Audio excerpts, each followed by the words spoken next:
While duets have a long history in popular music, they exploded in popularity during the 1980s. Many were heart-wrenching romantic ballads of lust and loss, others were bombastic declarations of friendship and independence.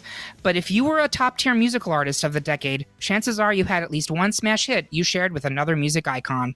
And now the Great Pop Culture Debate wants to look back at these shared successes as we debate the best 1980s duet. I may or may not have been the inspiration for Phil Collins and Philip Bailey's Easy Lover. I'm your host, Eric Rezsnyak. Please help me welcome my panelists for this episode, aka my duet partners. He listened to the playlist for this episode and may or may not have gotten heart disease from all the schmaltz. It's Derek Mekita. When they said put a little love in your heart, this is not what I was expecting. Speaking of the 80s, I can't believe it's not schmaltz, which technically was introduced in the 70s but became popular as a butter substitute in the 80s. And there's a lot of butter in this episode. Introducing next season's headlining act at Kellerman's Resort. Yes, I swear, it's the truth. It's Jonny Minogue. I couldn't get Jennifer Warnes as my co-star. However, I did secure a cardboard cutout of Jennifer Grey as a substitute.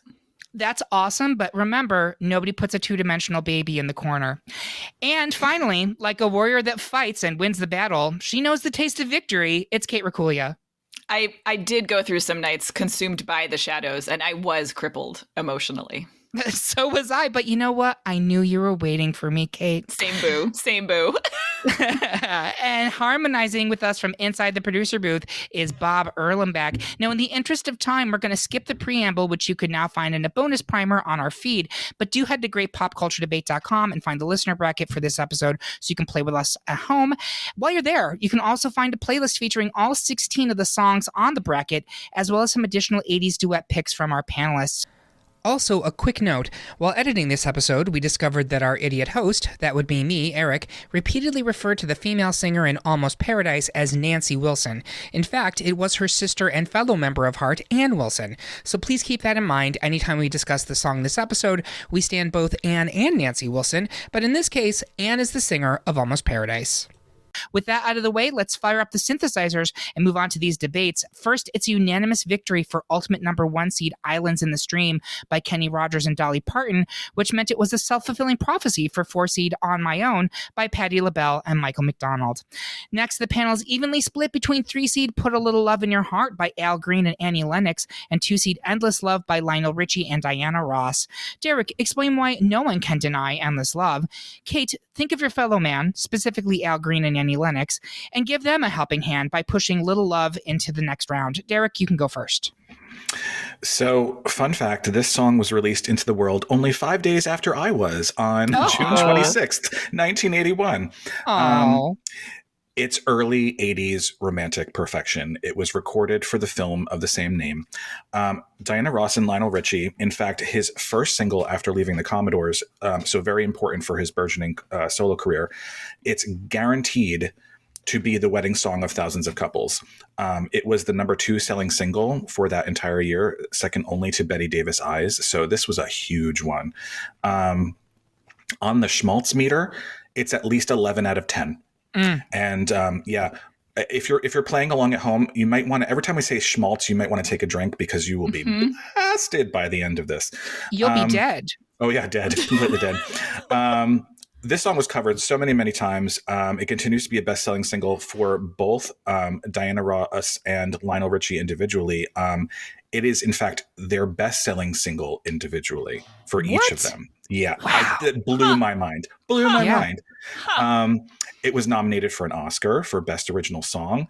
And it not only charted at number 1 on Billboard's Adult Contemporary and Hot Soul singles, it was also number 1 on Billboard's Hot 100, where it stayed for 9 weeks in 1981. In fact, all-time Billboard records from 1958 to 2018, it came in at number 18. Now, think about that. That's 60 years of music being charted by Billboard, and it came in at number 18. That's pretty high.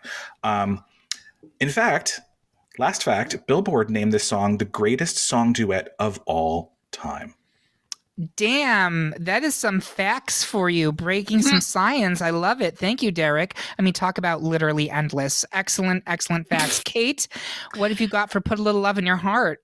So the things that I was really looking at were Schmaltzmeter. How cheesy is it? What is the fromage? Is it a marketing ploy? And I actually use that as like a nudge in its favor. So many of these songs were tie-ins with films. Endless Love tie-in with the Brooke Shields and that other guy, I forget his name. Film. He doesn't matter. Yep. He doesn't matter. He doesn't know his name either. No. In the context of the film, Endless Love is deeply upsetting, but yes. As much as Brooke Shields' early career is, by the way. It's true. So this song, Put a Little Love in Your Heart, 1988, Annie Lennox and Let's Stay Together Green recorded a version, is actually a cover of a 1969 song by Jackie DeShannon, who composed it with her brother, Randy Myers, and Jimmy Holiday. Jackie's other hit was What the World Needs Now Is Love, and I actually prefer this song. The most important thing, and I think like the thing that pushes it over the sort of edge for me in terms of like its 80s duetness, it was the finale song at the end of Scrooged. Yes, it was. And it is absolutely perfect. So much of the 80s duets are so earnest and so schmaltzy, and I actually feel like this really kind of earns it in a way. It's so up and light, and Annie and Elle are having a blast. It is definitely cheesy, but it earns it, I think. I think it is earned cheese. It is Christmas. Like, let's just like think the best of people cheese. It did not. Thank you, Derek, for that giggle. I did look at the video. It's not great. It's nope. 80s film tie-in. Like there's shots of Bill Murray, etc., and just like headshots of Annie and Elle Green, kind of like. And there's like computer generated snow or something. I don't know. The other thing I did. This kind of goes against it. I asked myself, what is the bridge of this song like? And the bridge of this song does not exist. It's just an epic fade out. So yep. I'm going to fade out on that. Excellent. Thank you very much. I will put one last thing in there. It's not only the song in Scrooge, the cast of Scrooge sings the song, it's true. I believe, at the finale. End. So it's woven into the movie itself, the narrative. Jonny Minogue, like trying to get people to do it. Yep. He is, yes. Jonny, where are you on this one? I'm hanging out with a former Commodore and a former Supreme on this one. Mm-hmm. Yeah, I think even if I stayed with Put a Little Love in Your Heart, it doesn't matter because it's a 2 seed versus a 3 seed, and Endless Love is the 2. I think that Derek's facts actually swayed me over to his side. So I think I am going to go ahead and move forward. The Supreme Commodore and Endless Love will move into round 2. Next, the majority of the panel has got the back of 4 seed We've Got Tonight by Kenny Rogers and Sheena Easton, but I want to live in perfect harmony with 1 seed Ebony and Ivory by Paul McCartney and Stevie Wonder. Jonny, make sure We've Got Tonight lasts at least until round 2. I'll explain why there's a gray area when it comes to Ebony and Ivory. I'll go first. Hey, guess what? I'm not going to win, and that's fine. I actually think this is a terrible lineup, a terrible matchup, and I don't even think We've Got Tonight deserves to be here when there were much more important 80s duets that were left off of this bracket. Ebony and Ivory is different from almost every other duet on this list because it was a message song, which were very big in the 80s. Think Do They Know It's Christmas, Toto's Africa, etc. Rich white people lecturing others on the social ills of the time was the 1980s. It was the mood. It's the mood.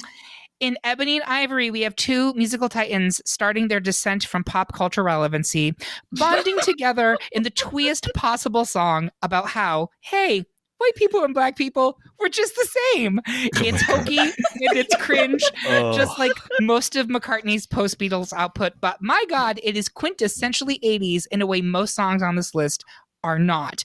That being said, I understand why people don't love it. I do want to just quickly point out the reason we're doing this episode. We mentioned this in the warm-up on Patreon. We've covered a lot of 80s music on this podcast. We've really not covered the schmaltz, and that is what this episode is all about. Mm-hmm. With that being said, Kate, where are you on this one? Have I changed your mind? No. I mean, you are not wrong, but I'm not going to vote for Ebony and Ivory. Yeah, I was going to say, I might have you save your argument here, Derek, because I don't think we're going to need it. Derek, where are you on this one? So Jonny's actually arguing this one, but I am still sticking with We've Got Tonight. Jonny, are you sticking with We've Got Tonight? Yeah, I guess I'll save my argument for another round. But yeah, well, it doesn't have post Beatles McCartney on it. That's already a reason why to vote for We Got Tonight. Because I love you, Paul, but it is hits and misses, and it's a lot of misses. It's a lot of misses. More misses than Paul McCartney had in his post Linda career. So yeah. He's not listening to this. I'm fine. It's true. All right, so we've got Tonight We'll make it into round 2. Next, the panel is currently split between 3-seed Easy Lover by Phil Collins and Philip Bailey and 2-seed Almost Paradise by Mike Reno and Nancy Wilson. Derek, why is Easy Lover the kind of song you can dream of keeping hold of? Jonny, knock on heaven's door and bring Paradise into round 2. I'll have Jonny go first. All right. So this song is following in the love themes of many a soundtrack during the 80s. This is the love theme for the movie of Footloose. I remember Flashdance had another one. It's like, we're going to have a theme, but we're also going to have one for like the romantic side of things. It's okay. But in any event, I love that this was during the height of Mike Reno, who was the lead singer of Loverboy. And this is Ann Wilson pre-80s heart resurgence, and it was kind of like who's coming up, who's coming down, and they were actually both kind of on their way up. This was a beautiful track. It was the 5th single from that soundtrack, written by Eric Carmen and Dean Pitchford. Eric Carmen, Hungry Eyes. Mm-hmm. It takes the formula of like the perfect 80s power ballad and adding 2 sensational voices that are so complementary because they're so very different. Ann Wilson really is one of the underrated voices of our generation. They just harmonize together, like twisted together like a delicious mall pretzel. And it's the 80s. I have to throw in the like, you have to put in the and also the prom theme for almost every prom for the entire 80s. I actually had my first house in college. I found 2 champagne flutes from the class of 87 of some school in Western Mass, where it was Almost Paradise classic. You could smell the Aquanet coming off of it years later. We're going into heaven's arms. I love it. Fantastic. Derek, talk to me about Easy Lover. I mean, so these two could easily be like in the final 4 matchups. Like Sure. they're titans of the 80s. In 1984, Phil Collins was hired to produce Philip Bailey's solo album. For those of you who don't know, Philip Bailey was in Earth, Wind & Fire. At the end of all the recording sessions, Bailey approached Phil Collins about doing a song together. And through one single epic jam session, they came up with this absolute banger, Easy Lover. It sat in the Billboard Top 100 for 23 weeks, cementing its legacy in pop culture forever. It became such a hit for Phil Collins that he performs it regularly at his live concert and has it featured on 2 albums. Sadly, it was Philip Bailey's only top 40 hit of his solo career, which is probably why we most associate Easy Lover with Phil Collins, whose star power in the 80s was stratospheric. I cannot deny the pure 80s power of Almost Paradise, but I think for variety in these brackets, it would be a real shame not to have Easy Lover move forward here. It's a unique entry. It totally is. Kate, where are you? You know, I would love to talk about Almost Paradise at some point, but I think Derek swayed me. I think like Easy Lover is, and also it's different for variety, Exactly, right? Like it's not a love theme. It's not attached to a movie. Yeah, I'm going with Easy Lover. Well, I was swayed by Jonny. Oh my God! We swapped votes. And Almost Paradise is the 2-seed here. Listen, I love Easy Lover. That song is scorching, much like a case of herpes that one would get from an Easy Lover. It is so good. But if my 80s duets, I'm leaning into schmaltz here. And you know, as Jonny said, the mall pretzel, the Aquanet, the champagne flute. It's Almost Paradise for me. It has to be. So, Almost. Didn't Easy Lover get a little bit of love on the Best Phil Collins podcast? It did. All right, so we will be moving Almost Paradise into round 2. Next, I'm on the outs again, as the majority of the panel wants to keep soaring with 1 seed Up Where We Belong by Jennifer Warnes and Joe Cocker. But I'm really queening it up with 4 seed Dancing in the Streets by David Bowie and Mick Jagger. Kate, why does belong in round 2? I will put on this flowy blouse and gyrate worryingly while screaming out random city names in defense of Streets. I'm not, Kate, save your argument, because I am going down much like Mick Jagger, and this is going to be really just, we have to talk about this song. So for a young burgeoning gay boy in the 1980s, this song / video were revelatory is not really the right word here, but I can't think of a better descriptor. Jonny is waving his pride flag, by the way. Picture it.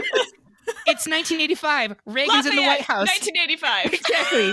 TCBY is the flavor of the nation. And two British rock idols from the 70s are uniting on a cover of Martha Reeves and the Vandellas R&B classic, infusing it with an amount of aggressive flamboyance that made contemporaries like Boy George and Pete Burns look positively butch in comparison. The original version of Dancing in the Streets is a great song. This is not. It's mostly just Jagger screaming and Bowie half-assed going along with it. But what makes it special is that video. It is so camp in a way I really don't think that it was intended to be. And you can practically get it's pure. It's pure. Yeah. Pure like camp. The cocaine contact high you can still get from watching it now. For a real treat, track down the silent music video version of it on YouTube. It's really something special. So with that being said, I'm going to go ahead and put it to a vote. Have I swayed anyone, Kate? No. So this song, like, I mean, your argument does actually come close. It makes me more fond of the song because this song is just like, I'm a very amenable person.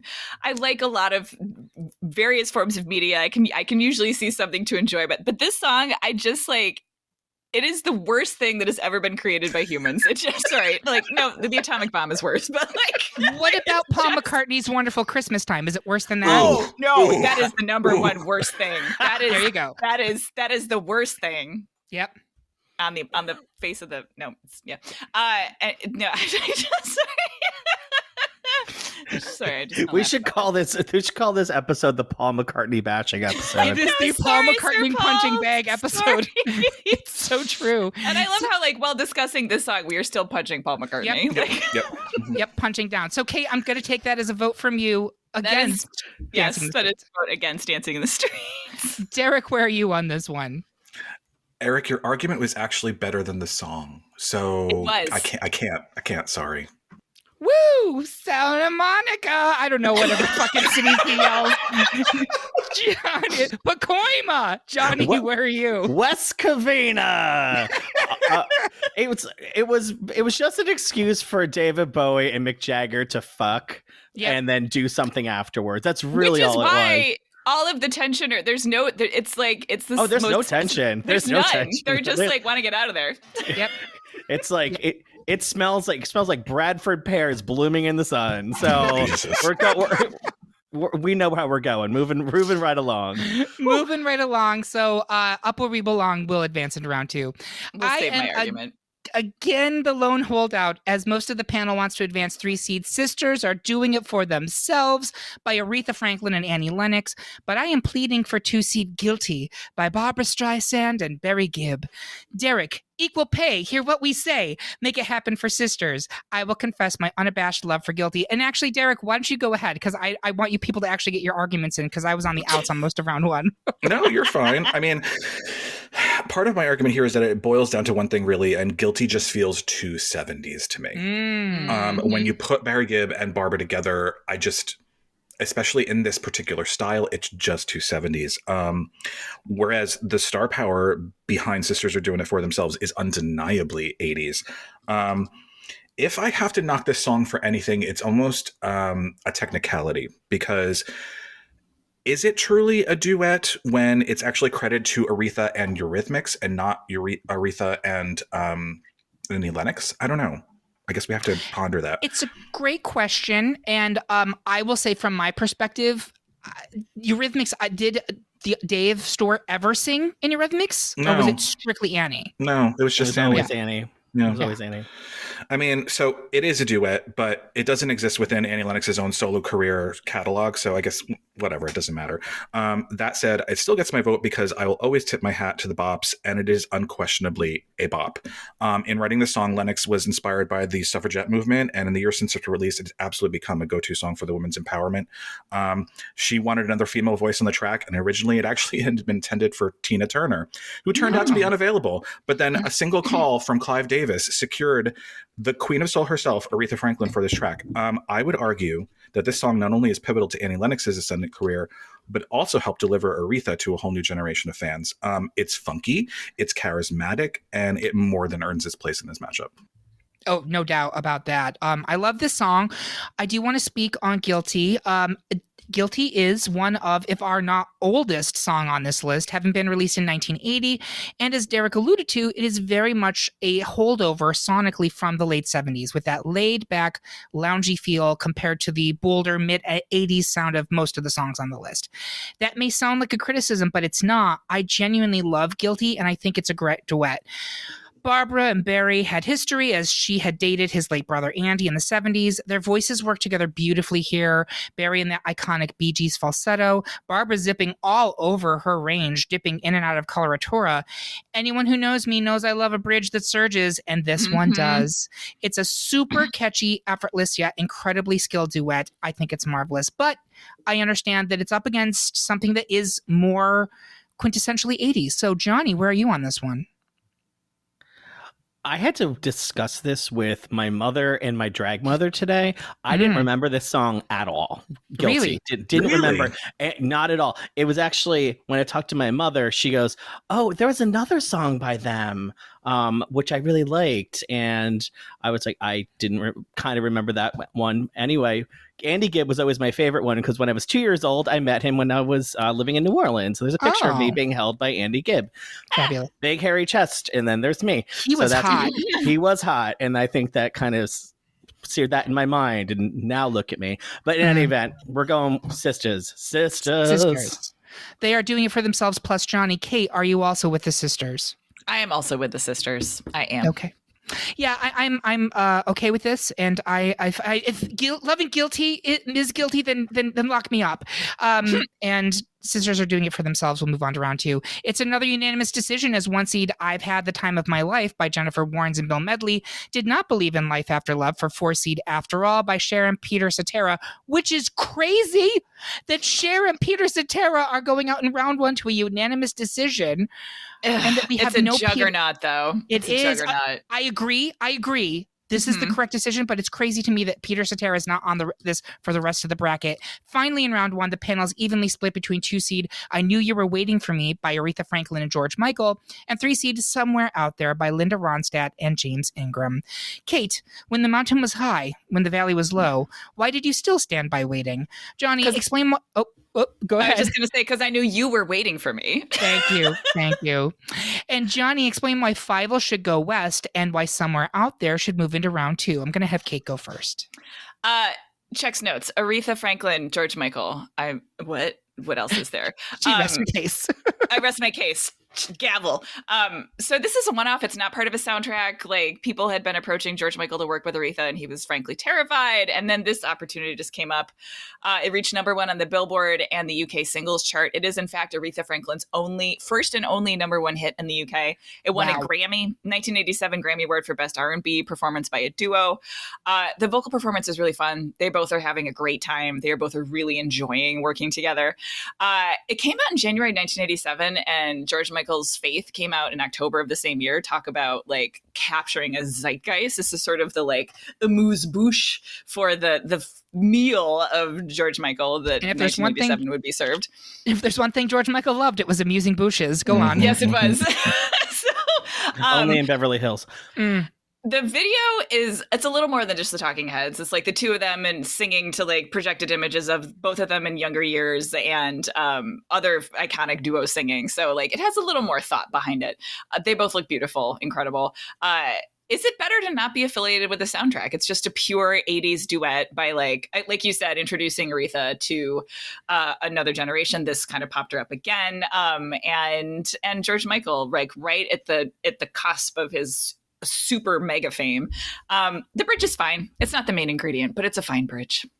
It is a fine bridge. Speaking of bridges, though, talk to me about Somewhere Out There, Jonny. Yes. So it's got the Brooklyn Bridge. It's got Statue of Liberty in it. It's American Tail. If you don't know what it is, it's an 86 movie. It's actually, I think, the only animated movie theme that's on here. So this is Linda Ronstadt and James Ingram. And it was the kind of grown-up version of the version that was in the movie, which was sung to between two of the siblings, Fievel and Tanya, aka Tilly, when they lost each other after a storm on a boat. It is very cute and it's very loving in the fraternal way. The version with Linda Ronstadt and James Ingram has more of that romantic love. It's written by James Horner, Barry Mann, and Cynthia Weil. So we're talking powerhouses of songwriting. The video is fascinating because it's James and Linda in, they're supposed to be apartments, but they look like animation sweatshops, which is very parallel to American Tail. So it's very meta because they're in a sweatshop painting. It's fabulous. It's super schmaltzy. Comes to find out, it was some wedding songs for a few people, especially somebody I know, and I go, your parents were rodents in 1987. I don't understand why that was the case. And in any event, it is absolutely beautiful. People don't know it's a place and time, but I did sing it for a couple of Zoomers and they loved it. And they go, "What is that?" And I go, "This is the movie American Tail." They go, "I don't know what that is," because it's in Oh my God. the Disney. It lists in that Disney world that between Disney Renaissance. Yeah. So I love it. If it doesn't go ahead, I'm okay with that. All right, Derek, where are you on this one? So I think we're evenly split here, but I'm going to stick with my Fievel, and I think maybe it's less about the song and more about the movie for me. I don't know. I believe, and someone correct me if I'm wrong, that American Tail is actually one of the Don Bluth films, so it technically Correct. wasn't It Disney. is. And I think that's part of the problem is that are those lost? Like, who has the rights to the Don Bluth films anymore? I think they were know. Universal. Well, they were Amblin, so Yeah, I don't know. I love Linda Ronstadt. I've talked about her before on this podcast, and I really want to do a Linda Ronstadt one because I love her so much. And she keeps going out in round one. And spoiler, she's going out in round one again. Because I'm sticking with I Knew You Were Waiting for Me.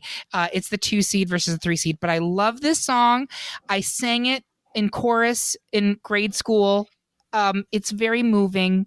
But it's George Michael and Aretha Franklin, man. That's what I gotta Rest say. my case. Rest my damn case. And we Pretty already much. have songs of the similar schmaltz in here already, so this is totally fine. We do indeed. So we will be moving on. You Were Waiting for Me into round 2. And that's it for the end of round 1, folks. We're going to take a quick break to listen to Casey Kasem, host of the American Top 40. We'll be right back after these messages.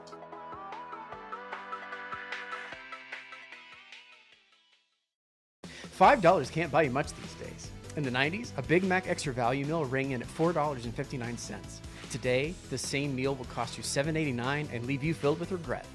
You know who would never do that to you? The Great Pop Culture Debate. For just $5 a month, our Patreon supporters gain access to a treasure trove of unaired content, like those secret fries at the bottom of the bag. So if you're hungry for some delicious pop culture content, pass on the Big Mac and head to greatpopculturedebate.com to become a Patreon supporter today. Aw, now I'm hungry. And we are back for round 2 of our Best 80s Duet debate. Before we get into the Elite 8, I want our panelists to share their social media and what else you're working on. Derek? Yes, you can find me on Instagram and Threads at DRKMKT. Great. I was going to say, Jonny, what about you? Where can people find you? What are you working on? I'm Jonny Minogue, one word, no H, just like Kylie and Danny. I'm on pretty much everything.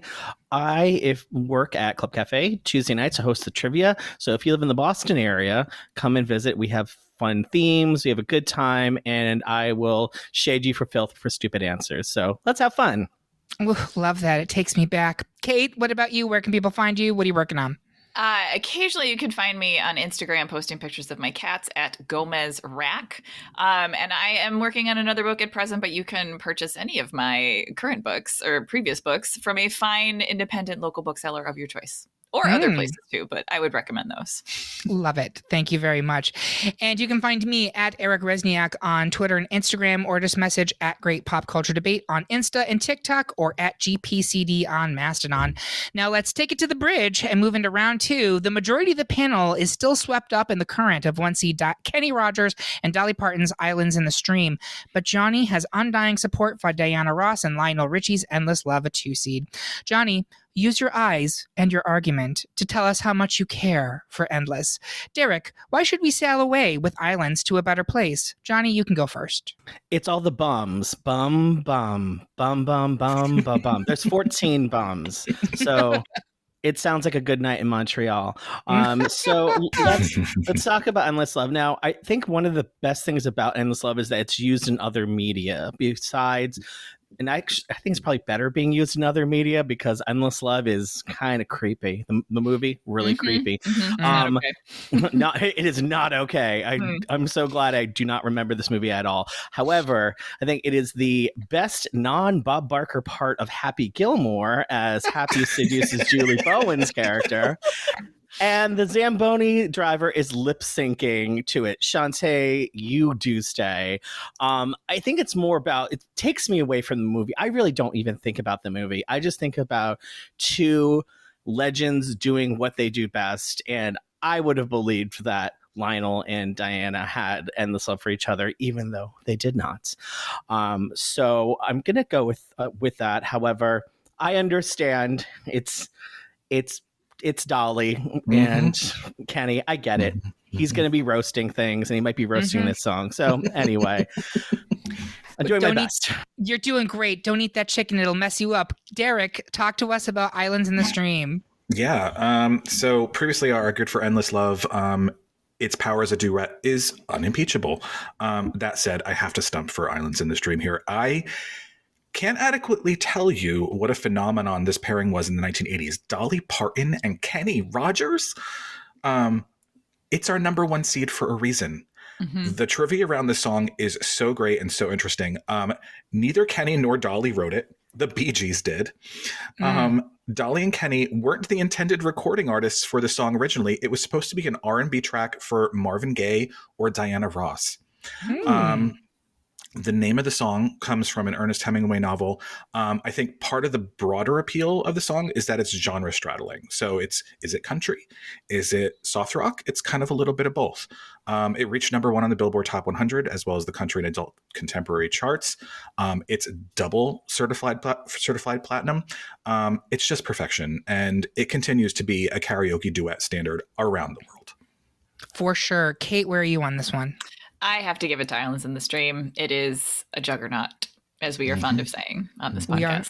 We are fond of saying it. I'm glad you mentioned the genre straddling part of this because it was from that point, we all talk about crossover country pop in the 90s, but in the 80s, that was also a very big deal. You had Debbie Boone, that bitch Anne Murray, and you had Kenny Rogers. People forget Kenny Rogers was a massive superstar. He was Garth Brooks before Garth Brooks was Garth Brooks. And I think this was maybe his pinnacle of his height. I love Endless Love. Jonny did a great job defending it, but I'm giving it to Islands in the Stream here. So even if I didn't, it wouldn't matter because it is a 1 seed and Endless is a 2.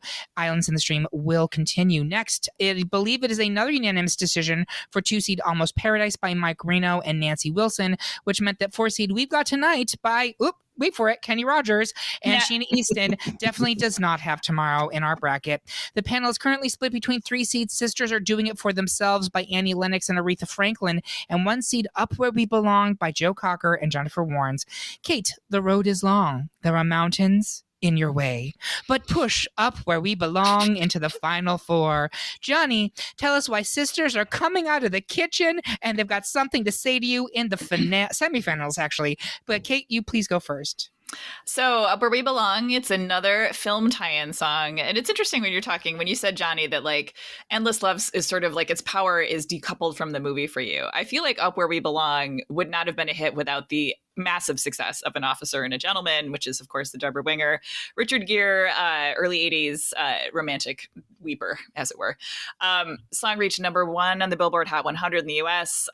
It sold more than 1 million copies in the U.S., was recognized by the Recording Industry Association of America as one of the songs of the century. It is also... So it was the first sort of like mega duet blockbuster for a film to have Jennifer Warnes. It was her idea to sing with Joe Cocker. There are those in the industry who say that this song completely ruined Joe Cocker's cred as a rock and roll artist. Does that make it more powerful or less? I don't know. You decide. I think it does, actually. when it was played for Michael Eisner and Don Simpson, who were producing An Officer and a Gentleman, also directed by Taylor Hackford, who directed the Separate Lives movie. So like Taylor Hackford is the sort of like secret godfather of many of these songs. So he played it for Michael Eisner and Don Simpson.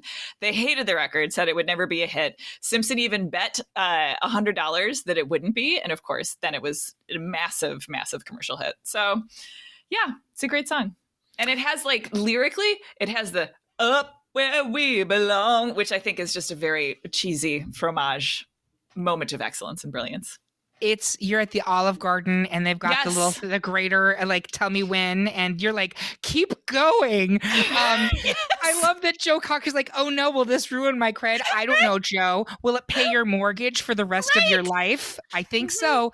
Jonny, talk to us about Sisters Are Doing It for Themselves. I will say Joe Cocker ruined that on its damn own. It had nothing to do with this. Amen. And he ended up using his song for the Wonder Years theme song, so he can shut up about that. In any event, I'm here to talk about Aretha Franklin and Annie Lennox or Eurythmics. So I mentioned this when we were talking about Endless Love being used in other media. This song is another thing that has been used in other media beyond the original two albums. The number one in my mind is the First Wives Club movie from '96. It is probably one of those best montage moments in the movie where you have Goldie Hawn, Bette Midler, Diane Keaton, and they're taking money from their ex-husbands so they can build the Cynthia Swan Center for Women. And it is so powerful. Some of these lyrics are great. I mean, even listening to it now, it's like, oh, we got doctors, lawyers, politicians too. It sounds kind of hokey now, but back then that was still kind of a little bit of a novelty. So it really is something of that time. But another thing is that in the Moulin Rouge, Lady Marmalade, this is how drag brunches used to close out. If you needed a group number, this is what they did. It wasn't a big hit at the time. It only made it to number 18 on the Hot 100. It was top 10 in the UK and on the dance charts. But I still think it is so much fun. It is such a bop. I was listening today on the way to brunch, by the way, and it just gets you going, man. And it still is fierce song. I'm going with it. It so is. It's great. Derek, where are you on this one? So I'm still with Sisters, simply because this other song, Up Where We Belong, it has a cultural connotation with me. DJs in the 80s and 90s loved to play this song when they were introducing the other members of the bridal party at weddings. And that just taints it for me. See, that makes me feel more strongly about it as an 80s duet because it's like ingrained into the decade as that song that you play when you're introducing that type of schmaltzy bullshit. I also believe it was another one of the soap opera romance themes. I want to say it was Roman and Marlena. Maybe I'm wrong. Producer Bob can't fact check me on that one, but it's too big of a juggernaut to take out in round 2. So I'm going to give my vote to it. That's a tie. It is a 1 seed, and Up Where We Belong will move into the final 4. Finally, in round 2, it's another unanimous decision for 1 seed. Parentheses, we haven't mentioned this, parentheses I've had, and parentheses the time of my life, by Jennifer Warnes and Bill Medley, which meant that 2 seed I Knew You Were Waiting for Me, no parentheses, by Aretha Franklin and George Michael would keep waiting for round 3. And with that, we have our final 4. We're going to take another quick break to have the time of our lives. We will be right back after these messages. These days, there's so much great TV. Sometimes you just don't have the time to tune in, but you're still itching to know what happened. Or maybe you watched the episode and just want to yell into the void and see if others agree. Well, if you aren't reading our episode recaps, you're only getting 3/4 of the story. The Great Pop Culture Debate publishes weekly recaps of some of your favorite television franchises, so you can stay up to date without even watching. Head over to greatpopculturedebate.com and make sure you never miss a moment. And we are back with the final four of our best 80s duet debate. At this point in the show, I always like to take a step back and see if the F4 matches up with what I figured. We have 3 1 seeds and 1 2 seed. I think it's pretty close. The seeds on this were a little wonky, but yeah, I do think we have weeded out almost all of the bangers. It is almost all ballads. Jonny Minogue, any thoughts on this? Are you happy with this final four? Yeah, I think this is pretty good. I think we do still have a mid-tempo song in here, so it's not all ballads, which is nice. So we're not completely Delilahing it into the final four. Oh, Delilah! Oh my God, thank you. That's a reference. Derek, what about you? Any thoughts on this final four?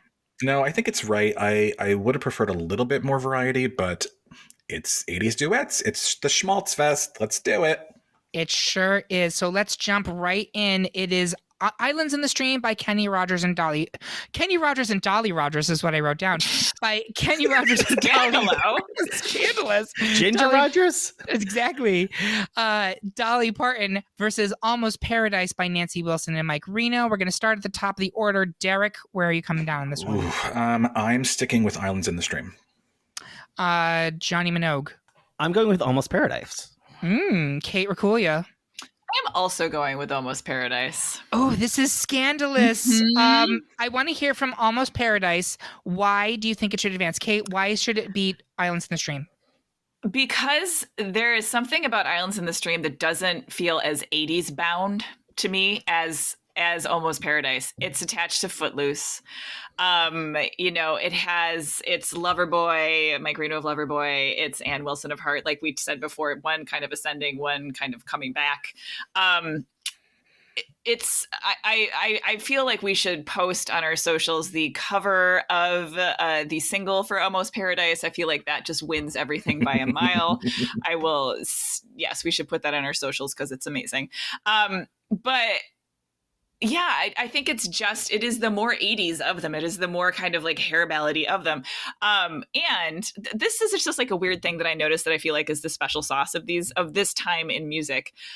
These very adult contemporary sort of mid-tempo ballads were sort of like, whether you were kid mice singing to each other after being separated at Ellis Island, or you were teenagers in a town that had forbidden dance and you just wanted a prom, the emotions of like divorcees were what was supposed to represent your inner lives. And I feel like that weird alchemy is at the heart of the most 80s stuff. And Islands in the Stream doesn't have that for me. Wow, that is such a great way of putting that. Also, the 80s were wild. Mice separated at Ellis Island. Towns that forbid dancing. Generation Z could never. Cocaine is a hell of a drug. It sure is. I do love the divorcee of it all because that is so true. And Derek, you mentioned this with Guilty, which is that it seemed more 70s than 80s. And I can see that for Islands in the Stream. Now, when I listen to Islands in the Stream, do I automatically get some deep shoulder action in the sway? I do. But is that quintessentially 80s? I think K may have swayed me to Almost Paradise. Yes. So does that make me have 3 for Almost Paradise, 1 for Islands in the Stream? Or are we all Almost Paradise? I think we're giving it to Almost Paradise. All right. Almost Paradise is pulling an upset and moving into round of the final 2. Finally, in the final 4, you're going to get to dance.